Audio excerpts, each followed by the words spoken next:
வேளாண் நில விதிகளை அறிக்கையுடைய முக்கியமான செய்திகளை சுருக்கமாக உங்களுக்கு சொல்லுகிறேன்.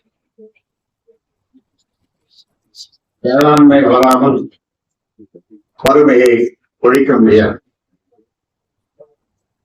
வேளாண் பட்ஜெட் வேளாண் வளர்ச்சிக்கு உதவ வேண்டும். அந்த நோக்கத்திலேதான் இதை தமிழக மக்கள் மாமன்றத்தில் அவர்களுக்காக தமிழக அரசு செய்ய வேண்டியவற்றை உங்கள் மூலமாக ஊடக நண்பர்கள் மூலமாக கொண்டு செல்ல முதலே நான் சொன்ன மாதிரி இதை இப்பொழுது முக்கியமான செய்திகளை யோசனைகளை உங்களுக்கு 262 யோசனைகளை உங்களுக்கு இந்த விதிமுறைகளிலே சொல்லியிருக்கிறோம். 17வது அறிக்கை 17 ஆண்டுகளாக இது 17வது ஆண்டு. இது இந்திய வரலாற்றில் ஒரு ஒரு சாதனையாக நாங்கள் செய்திருக்கிறோம். நாங்கள் கண்டிருக்கிறோம். இதை இந்தியாவில் இருக்கிற வேறு எந்த கட்சியும் செய்யவில்லை. நாங்கள் தொடர்ந்து செய்து கொண்டிருக்கிறோம். 2024-25 ஆண்டுக்கான பாட்டாளி மக்கள் கட்சியின் நிழல் நிதியுதவியில் வேளாண் துறைக்கு 60,000 கோடி நிதி ஒதுக்கீடு செய்யப்பட்டுள்ளது. இது 2023-24 ஆண்டுக்கான தமிழக அரசில் நிதிநிலை அறிக்கை ஒதுக்கீடு செய்யப்பட்ட ரூபாய் 16,233 கோடியுடன் ஒப்பிடும் போது 4 மடங்குக்கு அதிகம் என்பது குறிப்பிடத்தக்கது. நீர்ப்பாசன திட்டங்களுக்கு ரூபாய் 20,000 கோடி ஒதுக்கீடு செய்யப்பட்டுள்ளது. இதையும் வேளாண் துறை ஒதுக்கீட்டையும் சேர்த்து வேளாண் நிழல் விதிகளை அறிக்கையின் மொத்த மதிப்பு ரூபாய் 80,000 கோடி.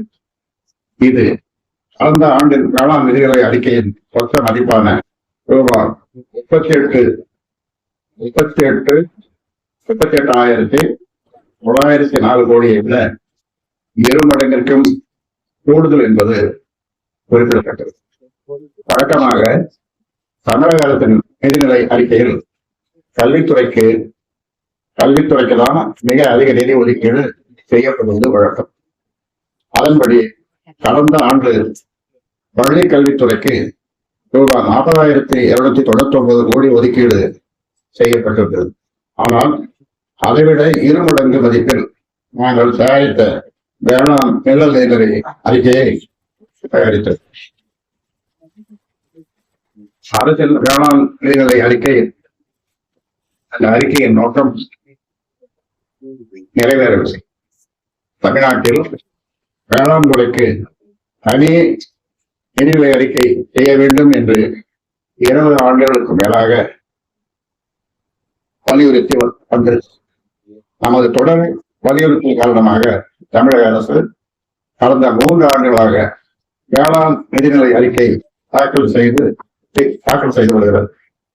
ஆனால் அதனால் பயன் எதுவும் விளையவில்லை. தனி நிதிநிலை அறிக்கை தாக்கல் செய்யப்பட வேண்டும் என்று வலியுறுத்துவதே வேளாண்மைக்கான நிதி ஒதுக்கீடு அதிகரிக்கப்பட வேண்டும் என்பதற்காகத்தான். ஆனால் வேளாண் துறைக்கான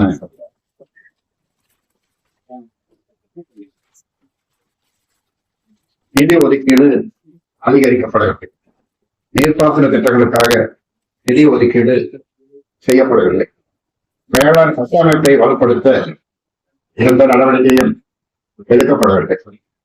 கடந்த ஆண்டு வேளாண் நிதிநிலை அறிக்கையில் 70 புதிய திட்டங்கள் அறிவிக்கப்பட்டன. அவற்றில் 70-ல் 7 திட்டங்கள் கூட இன்னும் செயல்படுத்தப்படவில்லை. தமிழ்நாட்டில் சாகுபடி பரப்பு குறைந்து வரும் நிலையில் பாசன பரப்பை அதிகரிப்பதற்காக புதிய பாசன திட்டங்களை செயல்படுத்தாமல் எதற்காக வேளாண் பட்ஜெட் தனி வளம் வேளாண்மை வளராமல் வறுமையை ஒழிக்க முடியாது. தமிழ்நாட்டில் உள்ளடக்கிய வளர்ச்சியை ஏற்படுத்த வேண்டுமானால் வேளாண் துறை வளர்ச்சியை அதிகரிக்க வேண்டியது கட்டாயமாகும். தமிழ்நாட்டின் ஒட்டுமொத்த பொருளாதார வளர்ச்சி கடந்த காலங்களில் 8 விழுக்காடு முதல் 13 விழுக்காடு வரை உயர்ந்த போதிலும் கூட வறுமையை ஒழிக்கவில்லை. அதற்கு காரணம் நலத்துறை, சேவைத்துறை மற்றும் உற்பத்தி துறை மூலமாக பொருளாதார வளர்ச்சி எட்டப்படுகிறதே தவிர வேளாண் துறையையும் உள்ளடக்கி பொருளாதார வளர்ச்சி எட்டப்படுவதில்லை என்பதுதான் கடந்த பல ஆண்டுகளாக தமிழ்நாட்டில் வேளாண் துறையின் வளர்ச்சி 4 விழுக்காட்டுக்கும் குறைவாகவே உள்ளது என்பது வருத்தம் அளிக்கும். இந்த நிலையை மாற்றி தமிழ்நாட்டில் வேளாண் வளர்ச்சியை உறுதி செய்து வறுமையை ஒழிக்க வேண்டும் என்ற உன்னத நோக்கத்துடன் தான் இந்த நிழல் நிதிநிலை அறிக்கையை நாங்கள் தயாரித்து வெளியிடுகிறோம். வேளாண் நிதிநிலை அறிக்கையின் முக்கிய அம்சம் தமிழ்நாட்டில் நிலுவையில் உள்ள நீர்ப்பாசன திட்டங்கள் அனைத்தையும் போர்க்கால அடிப்படையில் விரைந்து செயல்படுத்துதல், பராமரிப்பின்றி காணாமல் போன நீர்ப்பாசன ஏரிகளை மீட்டெடுக்கும் ஆகியவற்றின் மூலம் அடுத்த 5 ஆண்டுகளில் 40 லட்சம் ஏக்கர் நிலங்களுக்கு புதிதாக பாசன வசதியை ஏற்படுத்தி தருவதுதான் இந்த வேளாண்மை நிழல் நீர்நிலை அறிக்கையின் முக்கிய அம்சமாகும். தமிழ்நாட்டில் கடந்த சில 10 ஆண்டுகளில் 15,000 ஏரிகள் காணாமல் போய்விட்டன.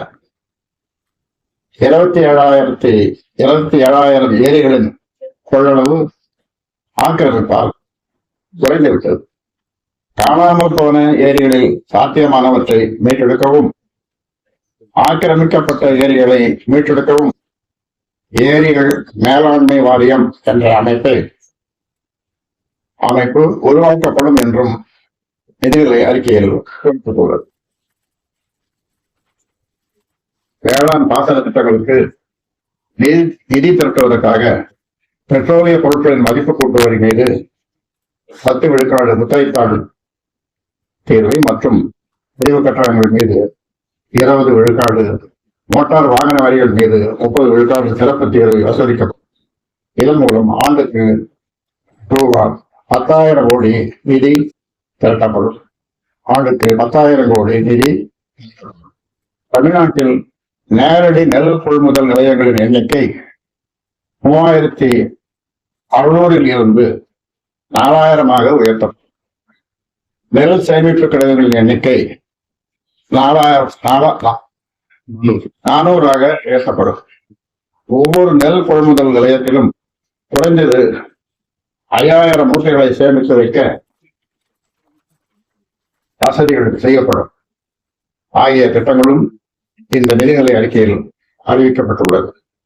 வேளாண் துறை முதலீட்டாளர்கள் மாநாடு தமிழக அரசின் சார்பில் உலக தொழில் முதலீட்டாளர்கள் மாநாடு நடத்தப்பட்டதை போன்று வேளாண் துறை முதலீட்டாளர்கள் மாநாடு நம்மாழ்வாரின் பிறந்த நாளான 6/4/2025 தஞ்சாவூரில் நடத்தப்படும்.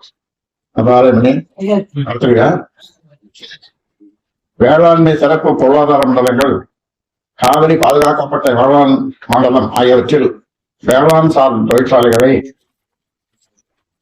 அமைக்க இந்த மாநாட்டின் மூலம் ஆண்டுக்கு ரூபாய் 1 லட்சம் கோடி நிதி திரட்டப்படும்.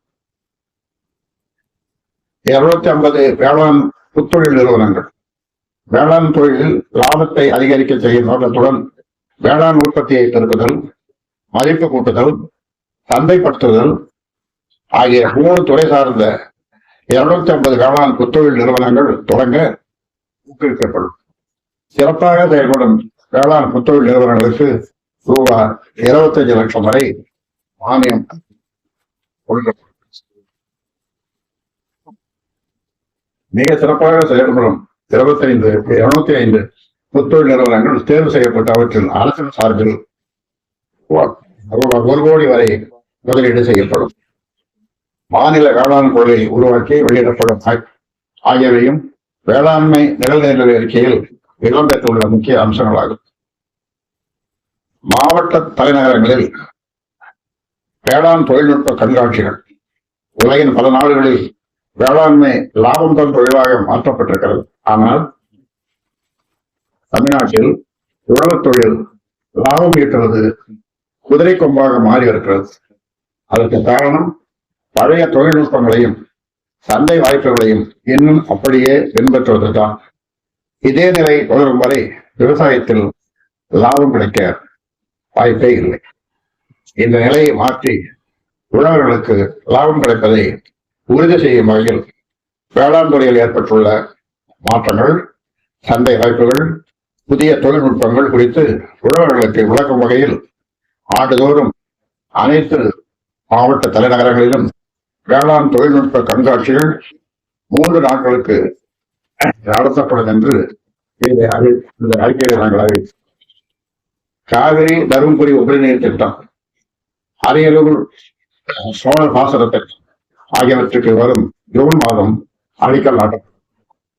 தாமிரபரணி நம்பியாறு இணைப்பு திட்டம், அத்திக்கடவு அவிநாசி திட்டம், கொள்ளிடம் அடுப்பணை திட்டம் ஆகிய முப்பெரும் திட்டங்களுக்கு ஜூலையில் திறப்பு விழா நடத்தப்படும். மதுராந்தகம் ஏரியை ரூபாய் 120 கோடியில் தூர்வாரி சீரமைக்கும் திட்டம் ஜூலையில் நிறைவடையும் ஆகிய அறிவிப்புகளும் நிதிநிலை அறிக்கையில் இடம்பெற்றிருக்கின்றன. 1 குவிண்டால் நெல்லுக்கு ரூபாய் 500 ஊக்கத்தொகை, ரூபாய் 3600 கோடி ஒதுக்கீடு. தமிழ்நாட்டில் 1 குவிண்டால் நெல்லுக்கு ரூபாய் 3000 கொள்முதல் விலை வழங்கப்பட வேண்டும் என்பதுதான் பாட்டாளி மக்கள் கட்சியின் நோக்கமாகும். கொள்முதல் விலையை உயர்த்த வேண்டும் என்று தொடர்ந்து போராட்டங்கள் நடத்தப்பட்ட நிலையில் 1 குவிண்டால் நெல்லுக்கு ரூபாய் 2300 ரூபாய் கொள்முதல் விலை வழங்க மத்திய அரசு முன் வந்திருக்கிறது. ஆனால் இது போதுமானதல்ல. நேரடி நெல் கொள்முதல் நிலையங்கள் மூலம் கொள்முதல் செய்யப்படும் நெல்லுக்கு குவிண்டாலுக்கு ரூபாய் 500 வீதம் ஊக்கத்தொகை வழங்கப்படும். இதற்காக ரூபாய் 3600 கோடி நிதி ஒதுக்கப்படுகிறது.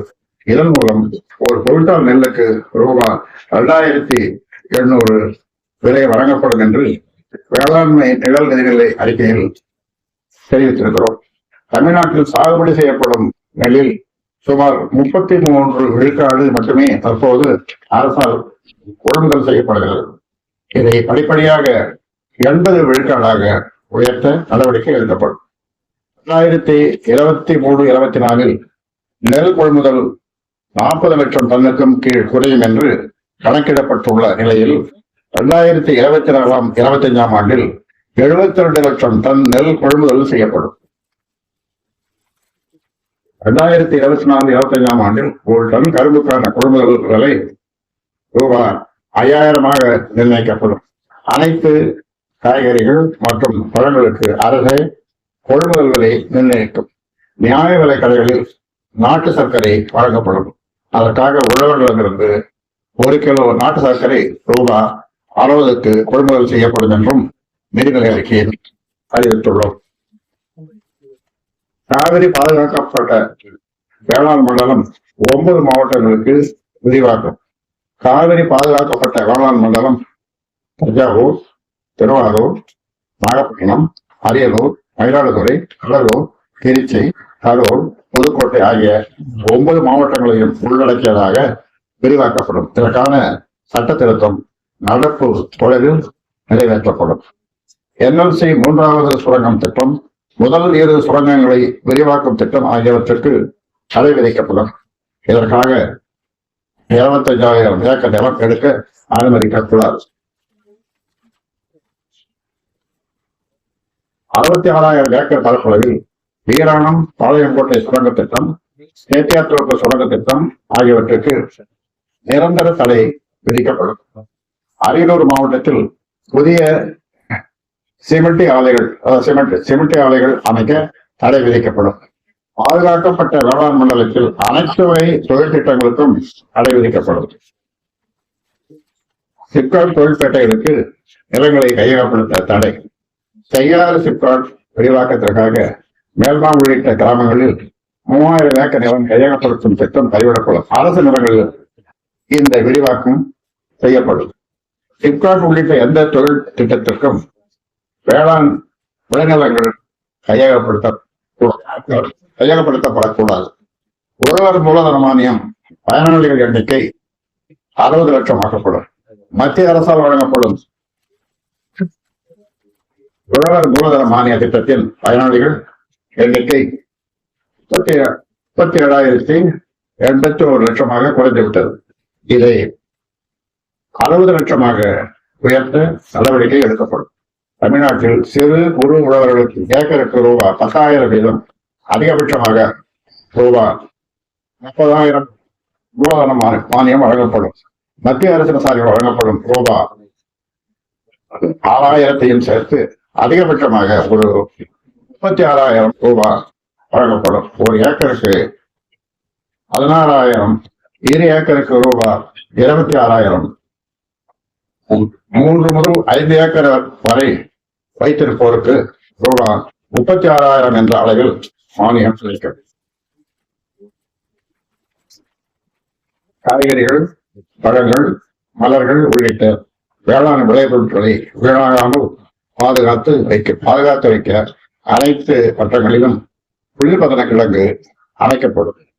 அனைத்து மாவட்டங்களிலும் உணவு பதன தொழிற்சாலைகள் அமைக்கப்படும் என்பன உள்ளிட்ட மொத்தம் 262 யோசனைகள் இந்த நிழல் நிதிநிலை அறிக்கையில்